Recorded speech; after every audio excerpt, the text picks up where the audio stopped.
Laure Leroy, bonjour. Vous Bonjour. êtes la directrice des éditions Zulma, que vous avez fondée en 1991. Zulma, c'est cette petite maison d'édition qui embrasse le monde avec énormément d'auteurs étrangers traduits en français, on va le voir.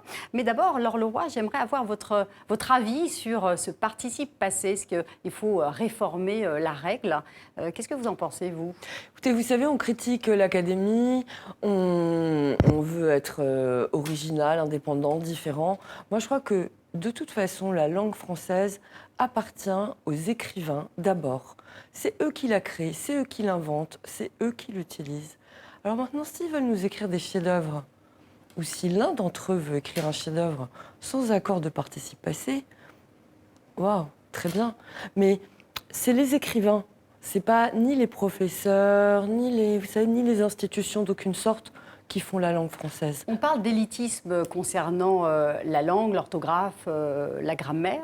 Est-ce que vous pensez que cet élitisme s'applique également à la littérature, aux livres? Est-ce que c'est aussi un marqueur social, le livre? Écoutez, moi je crois que le débat, il faudrait qu'on soit ambitieux. Il faudrait qu'on ait envie de découvrir des belles choses. Alors si on commence par dire qu'on va y aller doucement, lentement, qu'on va faire des choses faciles, la littérature, la belle littérature, c'est pas forcément compliqué. Donc c'est pas une question d'élitisme ou de... Oui, il peut y avoir des marqueurs sociaux, mais ils vont pas être forcément là où on pense. Alors on revient à la rentrée littéraire. Comment vous abordez-vous ce rendez-vous? Moi, j'adore ce moment. C'est une compétition, c'est... C'est très joyeux parce que on a tout un métier. C'est-à-dire tous les libraires, les lecteurs, les journalistes, tout le monde est surexcité. Alors, on ne sait pas pourquoi, mais c'est comme ça. Et c'est vraiment le moment de l'année où on a presque le plus de facilité à faire découvrir de nouveaux auteurs, de nouvelles voix. Les gens ont envie d'être surpris, ils ont envie de découvrir. Comment exister sur les étalages? Vous avez un marqueur qui est bien défini, c'est le graphisme de vos livres. On les reconnaît même de très très loin, du reste.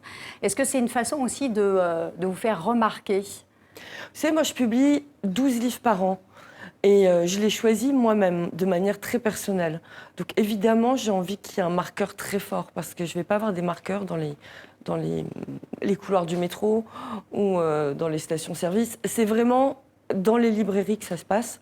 Et avec 10 livres, 12 livres par an, forcément, la présence, elle doit se faire différemment. Alors elle va se faire par la qualité des textes, par la nature de l'émotion qu'on peut trouver chez Zulma, et surtout par tous ces merveilleux romans, écrivains à découvrir. Alors, les écrivains, ils sont francophones, mais ils sont étrangers également, et on peut découvrir des auteurs, pardon, indonésiens, islandais. C'est vous qui allez les chercher. Comment vous faites pour les découvrir?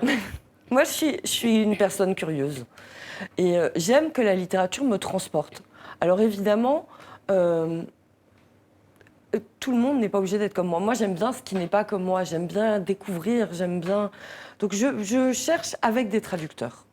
Je lis beaucoup et je lis beaucoup de manuscrits que je reçois de langue française et je reçois aussi beaucoup de manuscrits qui sont des propositions de traducteurs. Je lis en français, en anglais. Oui, je ne suis pas du tout polyglotte. Pourquoi cette volonté d'ouvrir tellement de fenêtres un peu partout, d'aller chercher les auteurs parfois totalement inconnus, parfois oubliés du reste? Parce que un écrivain, c'est quelqu'un qui vous apporte une grande fenêtre ouverte sur le monde et sur soi-même. C'est-à-dire que je publie un roman qui se passe en Malaisie, c'est pas un guide touristique de la Malaisie, mais il va nous dire les choses sur nous-mêmes qui sont tellement proches de nous et avec un regard un peu différent, peut-être avec une autre poésie, une autre manière de raconter. Mais la littérature, quand on est un vrai lecteur, on lit pour soi. On lit parce que ça nous apprend sur soi-même et sur le monde. Alors, il y a évidemment votre travail et il y a aussi celui du libraire qui contribue grandement à faire découvrir des auteurs. Quel lien vous entretenez avec les libraires? Est-ce que vous les connaissez? Est-ce que vous avez des retours? Comment ça se passe? C'est une relation quasi quotidienne avec les libraires. C'est très important, si vous voulez. Nous, éditeur, on est dans un bureau et on invente plein de choses dans nos têtes. Mais les lecteurs, il faut leur parler. Et puis, quoi de plus fort pour faire passer un livre d'un lecteur à un autre que cette confiance de personne à personne. Donc une librairie, ça reste un endroit merveilleux, ça reste un endroit de... Ça, pas que ça reste, c'est un endroit de découverte, un endroit chaleureux. Moi, j'adore les librairies. Et discuter avec son libraire, c'est toujours un moment... voilà, j'adore ces petits moments-là. Alors, vous êtes venu avec quelques livres. Qu'est-ce que vous allez proposer pour cette rentrée? Quels sont vos coups de cœur? Tous mes livres, c'est des coups de cœur. Voilà. Mais j'ai un roman en Malaisie, La somme de nos folies. Donc je vous en dis rien de plus, si ce n'est que c'est un premier roman et que c'est vraiment une somme de folie. On rencontre un crocodile sur un abribus, ça c'est un peu vers la fin. Et c'est une histoire de poissons, d'inondations, d'une vieille dame et d'une petite fille.